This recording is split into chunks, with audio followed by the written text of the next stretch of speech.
Assalamu alaikum, chers frères et sœurs. Le bonheur est une quête universelle, mais en islam, il ne se trouve pas dans les biens matériels ou les plaisirs passagers. Le véritable bonheur réside dans la satisfaction du cœur, la proximité avec Allah et l'acceptation de ce que la vie nous réserve. Dans cette vidéo, nous allons explorer 7 principes islamiques essentiels qui vous aideront à rester heureux, quelles que soient les circonstances. Ces principes, tirés du Coran et de la Sunna, sont des clés qui vous permettront de cultiver une paix intérieure durable, malgré les épreuves. Avant de commencer, n'oubliez pas de vous abonner à notre chaîne et d'activer la cloche de notification pour ne manquer aucun de nos futurs contenus sur la foi et la spiritualité islamique. Et surtout, restez avec nous jusqu'à la fin, où je partagerai un conseil crucial pour vivre le bonheur au quotidien, même face aux difficultés. La confiance en Allah, ou tawakkul, est un principe qui dépasse la simple compréhension intellectuelle de la foi. Elle est une véritable soumission du cœur et de l'esprit à la volonté divine. Ce concept n'est pas une abdication, ni une forme de passivité où l'on se résignerait à accepter son sort sans agir. Tawakkul implique d'agir, de prendre des décisions, de faire des efforts, tout en reconnaissant qu'Allah, dans sa sagesse infinie, contrôle le résultat final. Cette conscience libératrice enlève le fardeau de l'inquiétude excessive. Lorsque vous prenez une décision importante, qu'il s'agisse de votre travail, de vos études ou même d'une relation, rappelez-vous que chaque action que vous entreprenez doit être sincère, alignée avec les enseignements divins, mais qu'au final, c'est Allah qui détermine le chemin. Il est parfois difficile de lâcher prise, de ne pas vouloir tout contrôler, mais c'est ici que le tawakkul devient essentiel. Il vous permet de vous libérer de la peur de l'échec ou de la réussite, car au-delà de ces notions humaines se trouve la sagesse d'Allah. Le prophète Muhammad, paix et bénédiction sur lui, a enseigné l'importance de cette foi en racontant l'histoire de l'homme qui est venu lui demander conseil. L'homme lui demanda s'il devait attacher son chameau avant de le laisser ou simplement faire confiance à Allah. Le prophète répondit avec sagesse, « Attache ton chameau et place ensuite ta confiance en Allah. » Ce hadith illustre parfaitement l'équilibre entre l'effort humain et la foi en la volonté divine. Il y a une puissance dans la tranquillité d'esprit que procure le tawakkul. Dans un monde où nous sommes constamment incités à tout planifier, à tout prévoir et à tout maîtriser, tawakkul nous rappelle que la vraie paix vient de l'acceptation du décret divin. Chaque événement dans notre vie, qu'il soit perçu comme positif ou négatif, fait partie du plan d'Allah pour nous. Lorsque vous acceptez cela, vous ressentez une légèreté incomparable. Ce n'est pas une fatalité, mais une confiance absolue dans la sagesse divine. Le Coran nous enseigne cette confiance à travers plusieurs versets puissants. L'un des plus évocateurs est le suivant. « Et lorsque tu t'es décidé, place ta confiance en Allah. Allah aime ceux qui s'en remettent à lui. » Coran 359. Ce verset est un rappel constant que même après avoir fait tous les efforts possibles, il est essentiel de remettre nos décisions à Allah. Il n'y a pas de meilleure assurance pour nos cœurs que de savoir qu'Allah est celui qui détient la clé de notre avenir. Dans la vie de tous les jours, tawakkul peut être pratiqué de manière très concrète. Lorsque vous avez un examen important ou un entretien d'embauche, préparez-vous avec sérieux, mais lorsque le moment de l'examen arrive, laissez de côté vos doutes. Faites de votre mieux et remettez ensuite tout entre les mains d'Allah. Si le résultat n'est pas ce que vous espériez, sachez que cela fait partie du plan divin et qu'il y a une leçon ou une bénédiction cachée que vous ne pouvez pas encore percevoir. Cela s'applique également aux relations humaines. Parfois, vous investissez du temps et des émotions dans une amitié ou une relation, mais les choses ne se passent pas comme prévu. Le tawakkul vous rappelle que vous avez fait votre part et que les résultats sont entre les mains d'Allah. Cette conscience vous permet de vous détacher des résultats immédiats, d'économiser votre énergie émotionnelle et de garder une paix intérieure, même dans les moments de désillusion. Un autre domaine où le tawakkul est crucial, c'est lorsque vous faites face à des épreuves. Dans les moments de maladie, de perte ou de difficultés financières, il est facile de se sentir dépassé. Mais en pratiquant le tawakkul, vous vous rappelez que même dans les moments les plus sombres, Allah est avec vous. Il connaît vos souffrances et votre douleur, et il a un plan pour vous, même si vous ne le comprenez pas encore. Cela ne signifie pas que la douleur disparaît, mais que vous n'êtes pas seul dans cette épreuve. Vous apprenez à accepter les difficultés comme une part nécessaire de votre chemin spirituel. Enfin, une autre façon de renforcer le tawakkul est par la prière. Tournez-vous vers Allah dans chaque situation, qu'elle soit heureuse ou difficile. Confiez-lui vos préoccupations, vos doutes, vos peurs, et laissez-le vous guider. La prière est un outil puissant pour renforcer cette confiance en Allah. Elle vous permet de vous recentrer, de trouver du réconfort et de vous rappeler que, quoi qu'il arrive, vous n'êtes jamais vraiment seul. En pratiquant ces principes, vous trouverez que la paix intérieure devient non seulement possible, mais une réalité quotidienne. Il ne s'agit pas d'une simple croyance abstraite, mais d'une foi active qui touche chaque aspect de votre vie. Vous apprenez à abandonner vos inquiétudes, à vous concentrer sur l'effort et à laisser Allah gérer ce qui échappe à votre contrôle. La gratitude en islam, ou shukr, est bien plus qu'un simple remerciement ou un sentiment passager de reconnaissance. C'est un état d'esprit, une disposition intérieure qui transforme chaque instant de la vie en un moment de contemplation et de rapprochement avec Allah.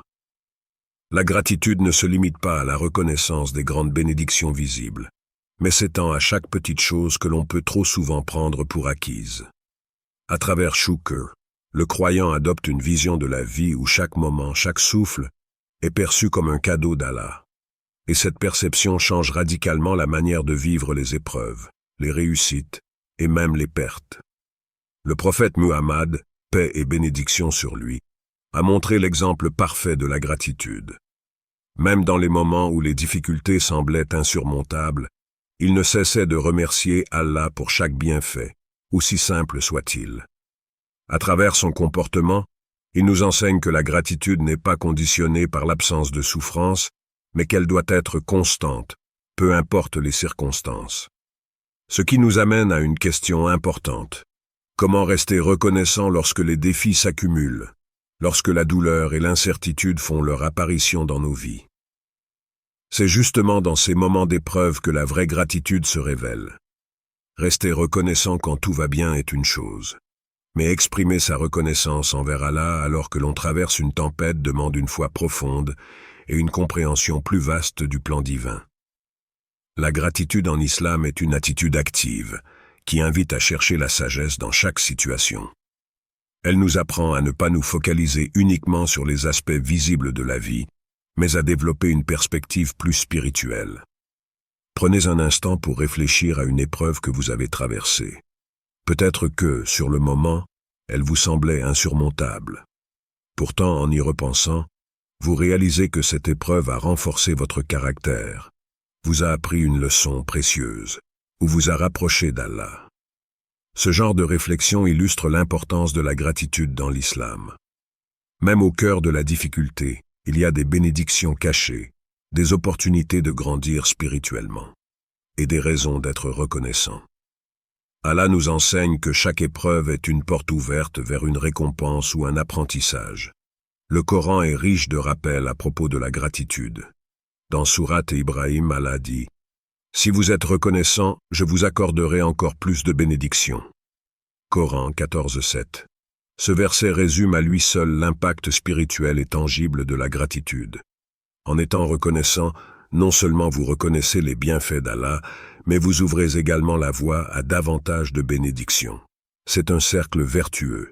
Plus vous êtes reconnaissant, plus Allah vous comble de bienfaits.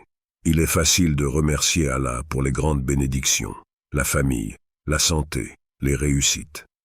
Mais la vraie gratitude se manifeste également dans les détails les plus infimes.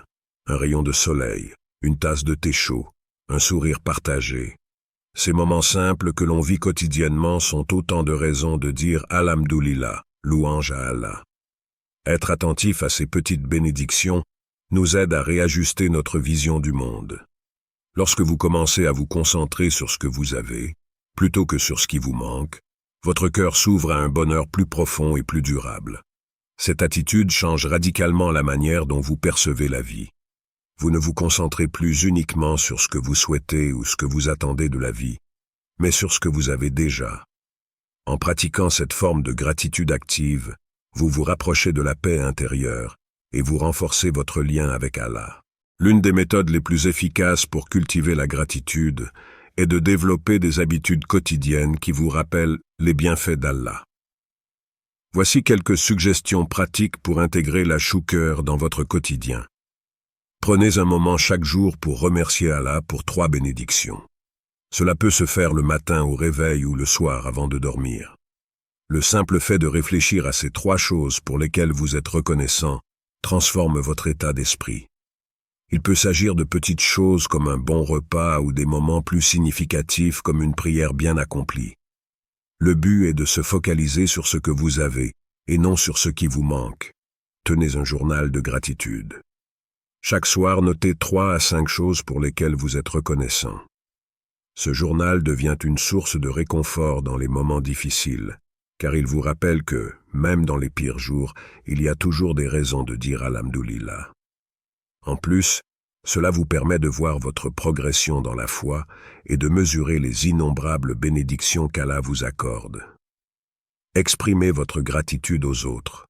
Le prophète Muhammad, paix et bénédiction sur lui, a dit « Celui qui ne remercie pas les gens ne remercie pas Allah. » Sahih al-Bukhari.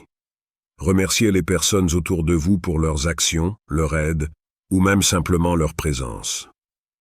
La gratitude envers les autres reflète directement votre reconnaissance envers Allah, car chaque interaction positive avec autrui est un bienfait. Faites des invocations de gratitude. Dans vos prières quotidiennes, n'oubliez pas de remercier Allah. Ajoutez des duas spécifiques de gratitude. Par exemple, lorsque vous vous levez le matin, dites « Alhamdulillah pour m'avoir donné une autre journée » ou après avoir mangé « Alhamdulillah pour ce repas ». Ces petites invocations vous maintiennent constamment conscient des bénédictions d'Allah. Soyez conscient des bénédictions cachées. Lorsqu'une épreuve survient, au lieu de se laisser submerger par la tristesse ou la colère, prenez un moment pour réfléchir à ce que cette situation pourrait vous enseigner. Essayez de voir le bien qui peut en découler, même s'il n'est pas immédiatement apparent. Ce changement de perspective vous aidera à développer une gratitude plus profonde, même dans les moments difficiles. La gratitude est un état d'esprit qui se développe avec le temps et l'effort conscient. En intégrant ces pratiques dans votre vie quotidienne, vous commencerez à ressentir un changement profond dans la manière dont vous percevez la vie et ses défis. Sabre, la patience n'est pas simplement l'endurance passive face aux difficultés. Dans l'islam, sabre est une force active et un signe de profond engagement spirituel. C'est la capacité à résister aux pressions émotionnelles et physiques, tout en maintenant une foi inébranlable dans le plan d'Allah. La patience, pour les croyants, n'est pas une vertu occasionnelle, mais une pratique quotidienne qui se manifeste dans les petits défis de la vie autant que dans les grandes épreuves. Chaque acte de patience est un rappel que derrière chaque difficulté, il y a une sagesse divine. Le prophète Muhammad, paix et bénédiction sur lui, a dit « La patience est une lumière. Cette lumière, c'est ce qui éclaire notre chemin dans les moments sombres. Sabre devient une boussole spirituelle qui guide le croyant à travers les tempêtes, en lui rappelant que même les épreuves les plus difficiles sont temporaires et qu'elles portent en elles des leçons inestimables. Chaque fois que vous pratiquez la patience, vous renforcez votre lien avec Allah, car vous reconnaissez qu'il est celui qui contrôle tout et qu'il ne laisse jamais ses serviteurs seuls dans leurs épreuves. Face à l'adversité, la première réaction humaine est souvent le désespoir, la frustration ou l'impatience. Pourtant, Sabre nous apprend à transformer ces émotions en des occasions de croissance spirituelle. Lorsque vous faites face à une difficulté, qu'il s'agisse d'une perte, d'une maladie ou même d'un conflit interne, le premier pas est de se rappeler que cette épreuve n'est pas un accident. Elle fait partie du plan divin. C'est en adoptant cette perspective que la patience devient une pratique active, une manière de voir les défis comme des opportunités plutôt que des obstacles. Dans l'islam, Sabre n'est pas une soumission résignée à la souffrance. C'est une reconnaissance que la vie elle-même est une série de tests, chacun conçu pour nous purifier, nous enseigner et nous rapprocher d'Allah. Lorsque vous ressentez l'envie d'abandonner ou que la douleur devient trop intense, c'est précisément à ce moment-là que sabre doit être cultivé. Cela ne signifie pas que vous devez nier la douleur ou la tristesse, mais que vous choisissez de ne pas les laisser vous détourner de votre foi. En d'autres termes, sabre consiste à résister à l'envie de succomber à l'impatience, à la colère ou au désespoir. C'est dans ces moments que le croyant peut se rappeler les paroles d'Allah dans le Coran. En vérité, Allah est avec les patients. Coran 2:153. Ce verset est une promesse divine que, si vous restez patient dans l'épreuve, Allah sera à vos côtés, vous soutenant à chaque étape, même lorsque tout semble difficile. Référence religieuse. Le Coran regorge d'exemples où Allah récompense la patience des croyants. Dans Sourate Az-Zumar, Allah dit « Les patients recevront leur récompense sans compter ». Coran 39:10. Ce verset nous enseigne que la patience, bien qu'elle soit difficile à pratiquer, porte toujours des fruits immenses, souvent au-delà de ce que nous pouvons comprendre. Allah nous promet que les récompenses pour la patience ne sont pas limitées par des mesures terrestres. Elles sont infinies, car chaque acte de patience est vu et récompensé par Allah d'une manière que seul lui peut comprendre pleinement. Si nous pensons souvent à la patience dans les moments de grande adversité, il est tout aussi important de la pratiquer dans les petites épreuves du quotidien. Le retard inattendu dans les transports, la critique injustifiée d'un collègue, les petites frustrations familiales. Toutes ces situations sont des opportunités pour cultiver la sabre. Ces petites épreuves, bien qu'elles semblent insignifiantes, sont des occasions de raffiner notre caractère et de renforcer notre lien avec Allah. Chaque fois que vous choisissez la patience plutôt que l'irritation, vous renforcez votre foi. La prochaine fois que vous vous retrouvez dans une situation frustrante, prenez une profonde respiration et rappelez-vous que cet instant est une opportunité. C'est un test divin. Comment allez-vous réagir? Allez-vous céder à l'impatience ou choisirez-vous de pratiquer sabre et d'approfondir votre lien avec Allah? Ce sont ces petits moments accumulés qui forment une vie de patience et de résilience spirituelle. Application pratique. Pour intégrer sabre dans votre vie quotidienne, voici quelques pratiques simples mais puissantes. Prenez une pause avant de réagir. Lorsque vous êtes confronté à une situation qui suscite en vous de la colère ou de l'impatience, prenez un moment pour respirer profondément et réfléchir. Ce simple acte de pause peut vous aider à recentrer votre esprit et à éviter de réagir de manière impulsive. Ce moment de réflexion est l'occasion de rappeler la promesse d'Allah. La patience est récompensée dans cette vie et dans l'au-delà. Tournez-vous vers la prière. Chaque fois que vous vous sentez dépassé par une épreuve, prenez un instant pour prier. La prière est un rappel que vous n'êtes pas seul, que vous avez une connexion directe avec Allah, qui voit vos épreuves et qui sait ce que vous traversez. Elle renforce votre sabre en vous donnant un espace pour déposer vos préoccupations entre les mains d'Allah. Le prophète Muhammad, paix et bénédiction sur lui, lui-même, dans les moments de difficulté, se tournait immédiatement vers la prière, trouvant réconfort et force dans cette connexion divine. Pratiquez la méditation sur la patience. Chaque soir, prenez un moment pour réfléchir aux épreuves que vous avez rencontrées durant la journée. Demandez-vous comment vous avez réagi. Étiez-vous patient ou avez-vous cédé à l'impatience? Cette réflexion vous permettra de mieux comprendre vos réactions et de vous améliorer chaque jour. Plus vous devenez conscient de ces moments, plus vous pouvez les transformer en occasion d'apprentissage et de croissance spirituelle. Invoquez Allah pour la patience. Dans vos supplications, demandez à Allah de vous accorder la patience nécessaire pour traverser vos épreuves. Il n'y a rien de plus puissant que de demander à Allah de renforcer votre capacité à endurer les difficultés avec grâce et foi. Une invocation courante est « Oh Allah, donne-moi la patience et rends-moi capable de supporter les épreuves avec fermeté. » Voyez chaque épreuve comme une leçon divine. Lorsque vous êtes dans l'adversité, plutôt que de vous concentrer sur la douleur ou la frustration, essayez de voir ce que cette épreuve pourrait vous enseigner. Quelle partie de vous est testée? Est-ce votre foi, votre humilité, ou votre persévérance? En adoptant cette perspective, chaque défi devient une occasion de croissance spirituelle et de rapprochement avec Allah. La patience, bien que difficile à pratiquer, est l'un des plus grands outils spirituels du croyant. Elle permet de naviguer à travers les défis avec sérénité, de renforcer sa foi et de trouver la paix même dans les moments les plus sombres. La salat, la prière, est l'un des piliers les plus essentiels de l'islam. Elle n'est pas simplement un rituel mécanique que l'on accomplit 5 fois par jour, mais elle est la rencontre intime entre le croyant et Allah. Chaque prière est une invitation à plonger dans une sphère de profonde réflexion et de sérénité spirituelle, un rappel constant que, même dans l'agitation du monde, il existe un refuge où l'âme trouve la paix. Lorsque la prière est accomplie avec dévotion, elle devient une ancre qui stabilise l'esprit et l'âme, peu importe les tempêtes extérieures. La prière est un moment sacré où le croyant se retire des affaires du monde pour se reconnecter à la source de toute chose, Allah. Cette connexion transcende les mots, car elle va au-delà des paroles récitées.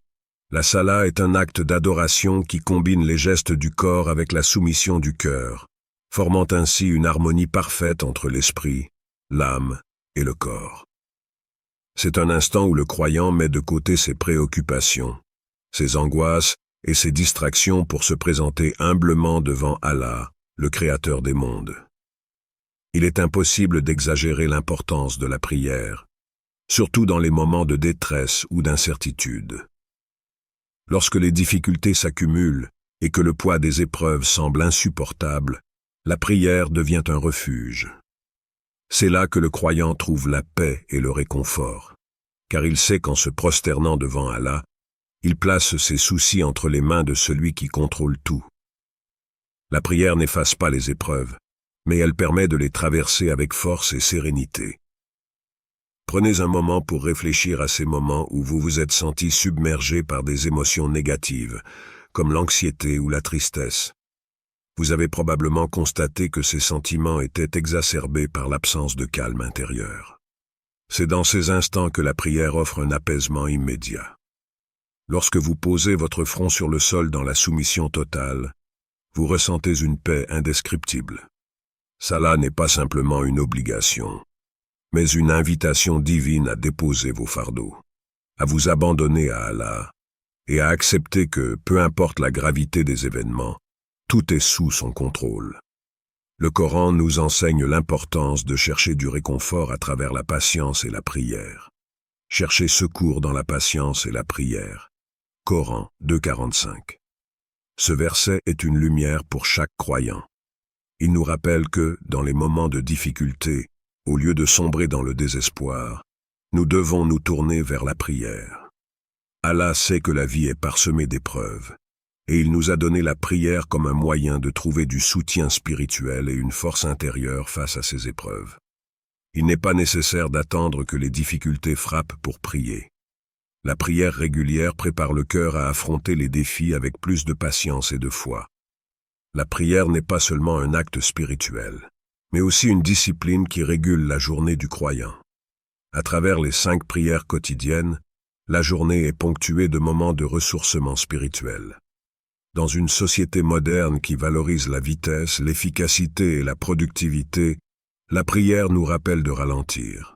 Elle devient une sorte de méditation active où chaque mouvement, de la station debout à la prosternation, incarne la soumission totale à Allah.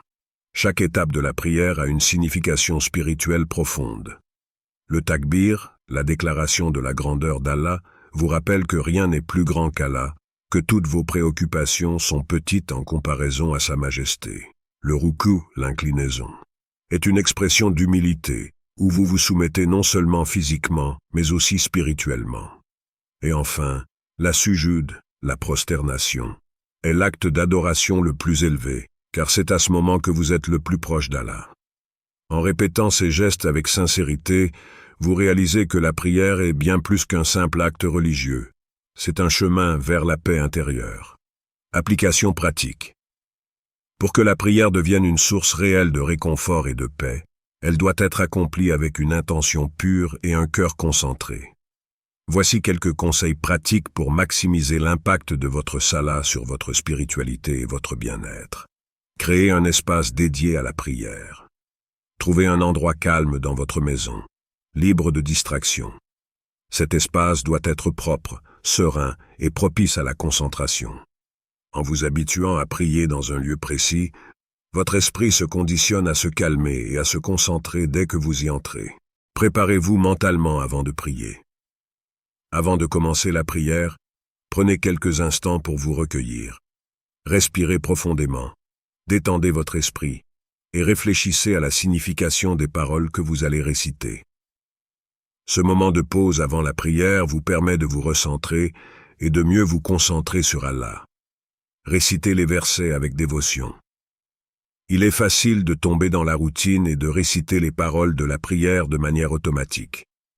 Cependant, pour que la prière soit un véritable moment de connexion avec Allah, il est essentiel de réciter chaque verset avec attention et sincérité. Concentrez-vous sur le sens des paroles que vous prononcez. Lorsque vous dites « Alhamdulillah », louange à Allah, laissez cette louange résonner dans tout votre être. Répétez les prières supplémentaires, Sunna et Nafl. En plus des prières obligatoires, prenez l'habitude de faire des prières supplémentaires. Ces prières sont une opportunité d'approfondir votre relation avec Allah et d'exprimer davantage de gratitude. Elles ajoutent un niveau de proximité spirituelle qui transforme votre pratique de la salat en un moment encore plus significatif. Invoquez Allah durant la prosternation. La sujoud est le moment où vous êtes le plus proche d'Allah.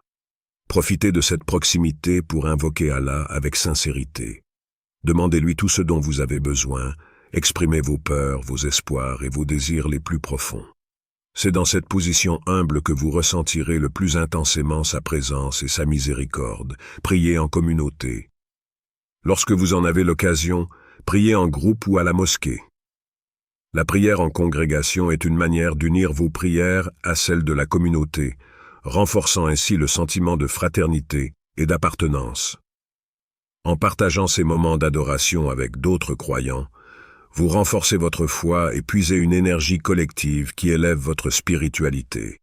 La prière est bien plus qu'un simple acte religieux. C'est un outil de transformation spirituelle qui nous permet de nous rapprocher d'Allah, de trouver la paix intérieure et de renforcer notre résilience face aux difficultés de la vie.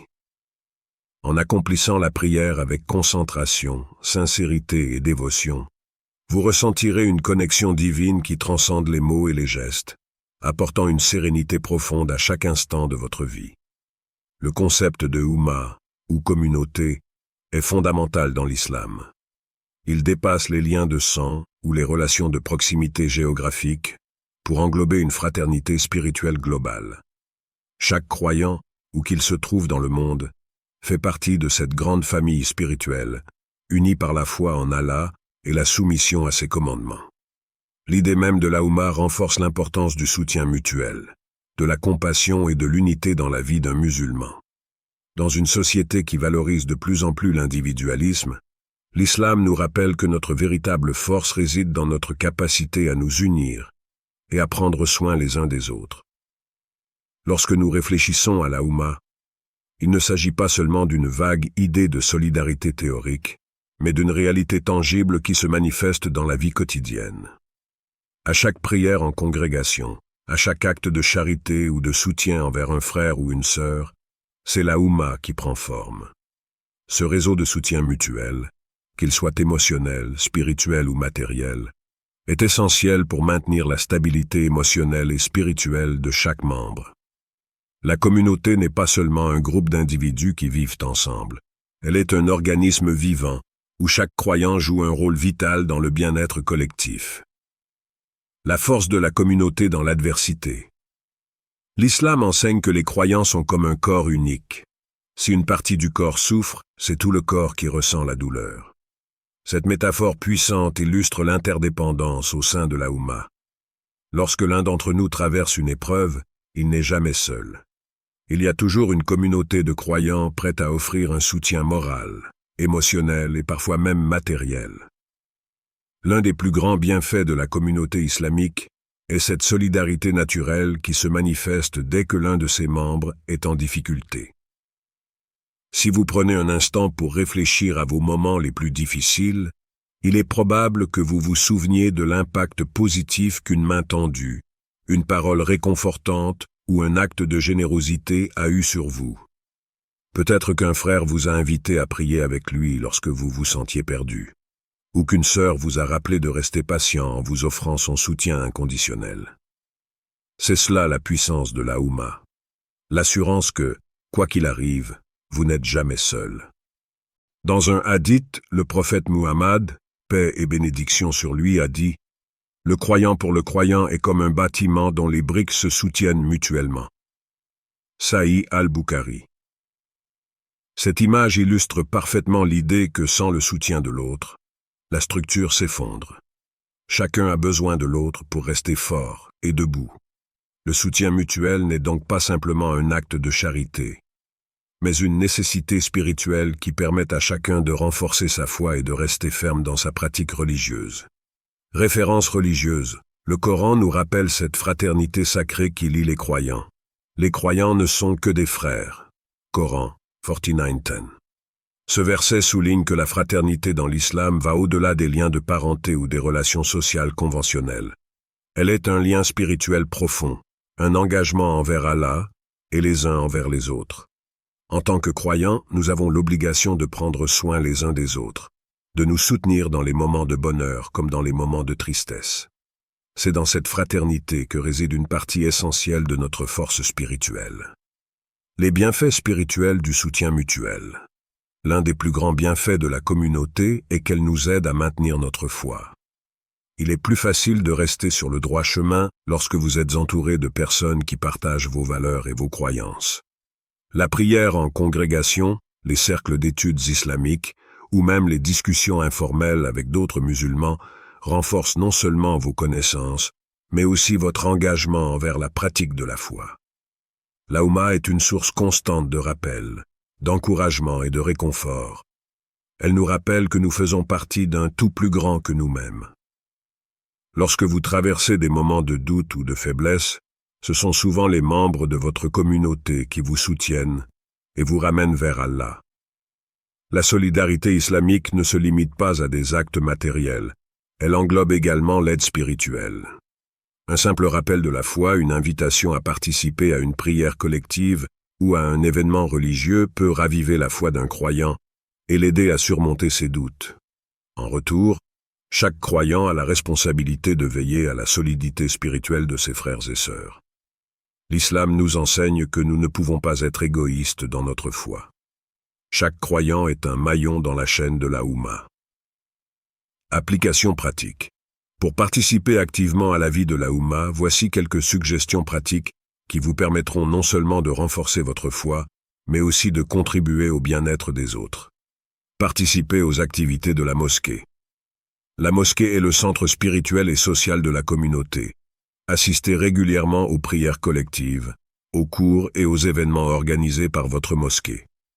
Ces moments ne sont pas seulement des opportunités d'adoration, mais aussi des occasions de rencontrer d'autres croyants, de renforcer vos liens et d'échanger sur vos expériences spirituelles. Plus vous vous engagez, plus vous ressentez la force de la communauté autour de vous. Offrez du soutien à ceux qui en ont besoin. Soyez attentifs aux membres de votre communauté qui traversent des moments difficiles. Cela peut être un voisin, un collègue ou un ami. Offrez-leur une oreille attentive, un soutien moral ou même une aide matérielle si nécessaire. Le simple fait d'être présent pour quelqu'un peut faire une énorme différence. Le prophète Muhammad, paix et bénédiction sur lui, a dit « Celui qui soulage un croyant d'une difficulté dans ce monde, Allah le soulagera d'une difficulté dans l'au-delà. » Sahih Muslim. C'est là une promesse puissante qui montre l'importance de soutenir nos frères et sœurs. Participer aux efforts de charité et de bénévolat. Il existe toujours des membres de la Houmma qui ont besoin de soutien, qu'il s'agisse de nourriture, de vêtements ou simplement d'une aide pratique. Impliquez-vous dans des œuvres de charité, que ce soit en donnant de votre temps ou de vos ressources. Non seulement cela renforce le tissu social de la communauté, mais cela vous rapproche également d'Allah.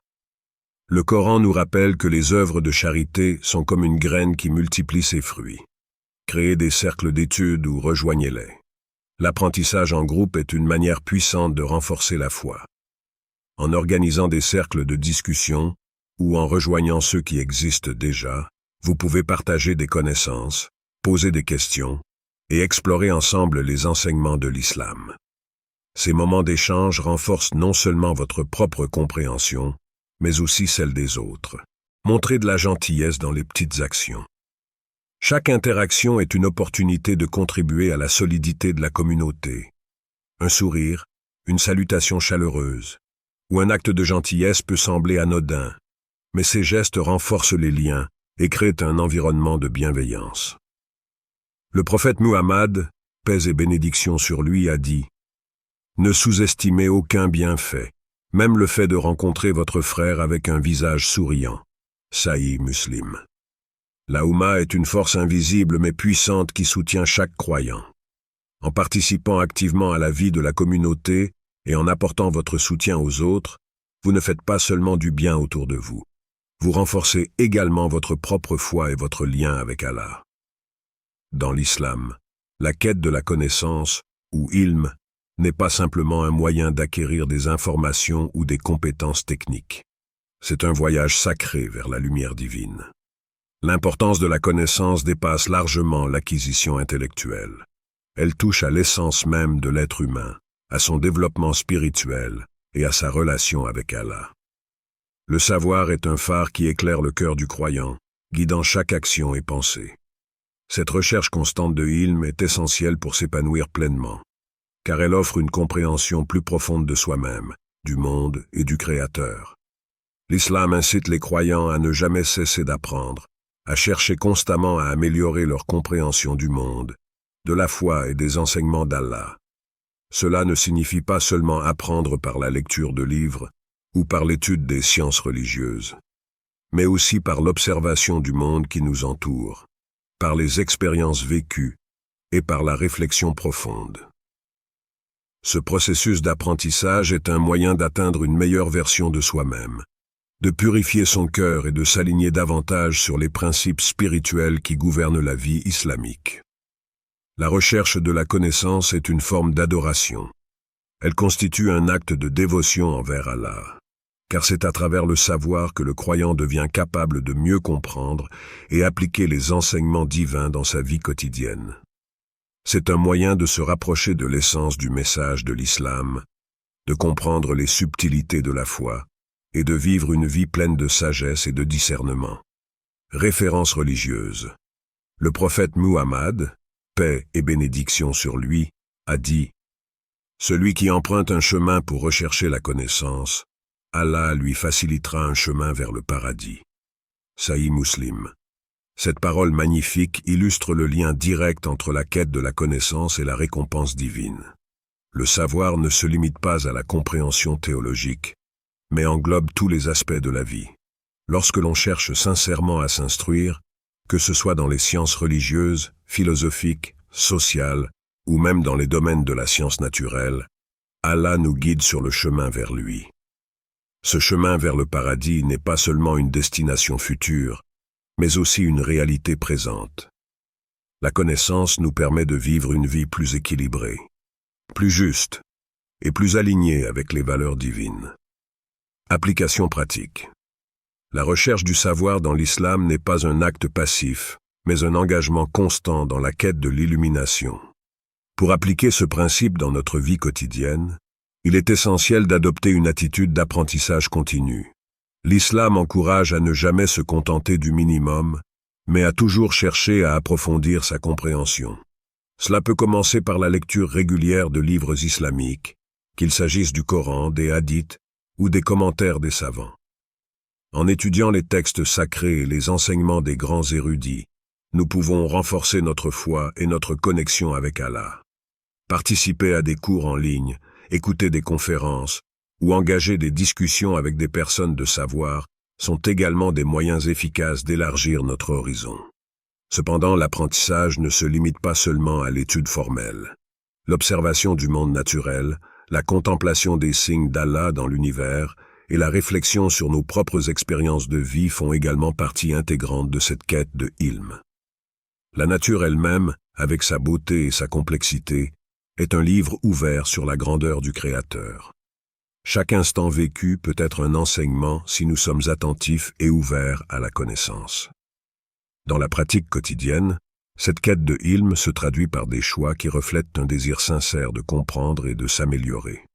Cela peut signifier être plus attentif aux valeurs islamiques dans notre comportement, dans nos relations avec les autres, dans notre gestion du temps et de nos ressources.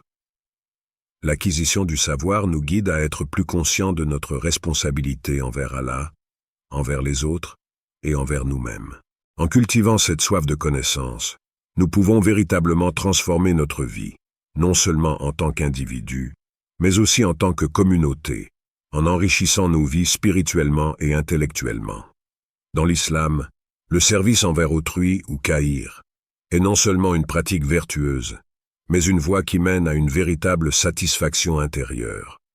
Le croyant est encouragé à faire du bien autour de lui, à étendre la main à ceux qui sont dans le besoin, et à participer activement à la création d'une société juste et solidaire.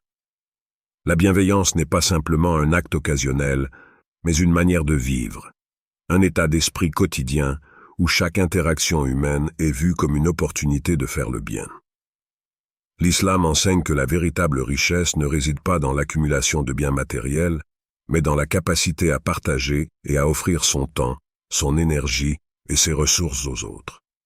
Servir autrui avec sincérité et humilité est l'une des actions les plus élevées dans la foi, car cela rapproche le croyant de son Créateur. Ce service n'est pas limité aux gestes spectaculaires ou visibles, mais englobe tous les actes de bienveillance, qu'ils soient petits ou grands. Lorsque nous choisissons de servir les autres, de soulager une souffrance, d'apporter un sourire, nous faisons un don de soi. Ces actes, qu'ils soient de charité, de soutien moral ou simplement de présence attentive, nourrissent notre âme et nous rapprochent de la véritable essence du bonheur. Le service aux autres est un moyen puissant de purifier notre cœur, de combattre l'égoïsme et de renforcer notre connexion spirituelle avec Allah. Le bonheur, dans ce contexte, ne réside pas dans l'acquisition personnelle, mais dans la capacité à rendre service aux autres, à les aider à surmonter leurs difficultés. Cela ne signifie pas que l'on doit négliger ses propres besoins, mais plutôt qu'en partageant ce que l'on a, on trouve une satisfaction profonde qui dépasse tout ce que le monde matériel peut offrir. Référence religieuse. Le prophète Muhammad, paix et bénédiction sur lui, a dit « Le meilleur d'entre vous est celui qui est le plus utile aux autres. » Sahih al-Bukhari. Cette parole puissante montre clairement la valeur de l'utilité et du service envers les autres dans l'islam. Le vrai mérite ne se trouve pas dans la recherche d'honneur ou de récompense, mais dans la capacité à être une source d'aide et de réconfort pour ceux qui nous entourent. Le prophète, paix et bénédiction sur lui, n'a pas simplement encouragé l'altruisme comme un acte ponctuel, mais comme une qualité fondamentale de l'individu vertueux. Lorsque nous sommes utiles aux autres, nous devenons les instruments du bien dans le monde. Cela reflète la nature profonde de l'islam, qui est de créer un équilibre entre le monde spirituel et social.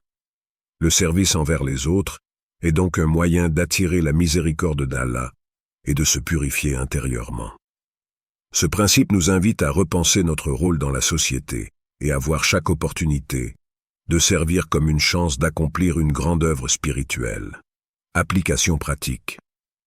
L'application de ce principe dans la vie quotidienne ne doit pas être perçue comme une contrainte, mais comme une chance de grandir en tant qu'individu et en tant que croyant.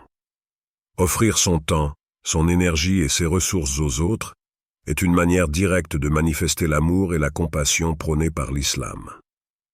Cela peut se traduire par des actions simples mais profondes. Par exemple, offrir une aide matérielle à une personne démunie, rendre visite à un malade, ou offrir des paroles réconfortantes à quelqu'un dans la souffrance. Le service ne nécessite pas toujours des moyens financiers. Il peut aussi se traduire par des gestes quotidiens comme prendre le temps d'écouter, de comprendre, ou de soutenir un ami ou un membre de la famille. Le bénévolat est une excellente façon de pratiquer ce principe. que ce soit dans des associations locales, des œuvres caritatives ou même dans notre communauté. Donner de son temps pour aider les autres renforce notre lien social et nourrit notre esprit. Ces gestes de solidarité participent à la construction d'une société plus unie et plus humaine, où chacun joue un rôle actif dans le bien-être collectif. Cependant, il ne faut pas non plus sous-estimer l'importance du service quotidien dans notre cercle intime. Parfois, un simple acte de bienveillance envers un collègue, un voisin ou un proche peut avoir un impact considérable. Il ne faut jamais négliger ces petites actions de gentillesse, car elles contribuent à une vie plus harmonieuse et plus épanouissante. La bienveillance envers les autres, en fait, est un reflet de notre propre bien-être spirituel. De plus, l'islam nous enseigne que chaque acte de service, aussi modeste soit-il, est un moyen d'obtenir des bénédictions et des récompenses d'Allah. Même si ces actes ne sont pas vus par d'autres, ils sont enregistrés par Allah, et il nous en récompensera selon sa miséricorde. En choisissant d'être utiles aux autres, nous participons à une œuvre divine, qui purifie notre cœur et élargit notre horizon spirituel. Ces 7 principes islamiques vous aideront à rester heureux, peu importe les circonstances. En les intégrant dans votre vie quotidienne, vous trouverez non seulement la sérénité, mais aussi une paix intérieure qui dépasse les aléas de ce monde. Si cette vidéo vous a inspiré, n'oubliez pas de la partager et de laisser vos réflexions dans les commentaires.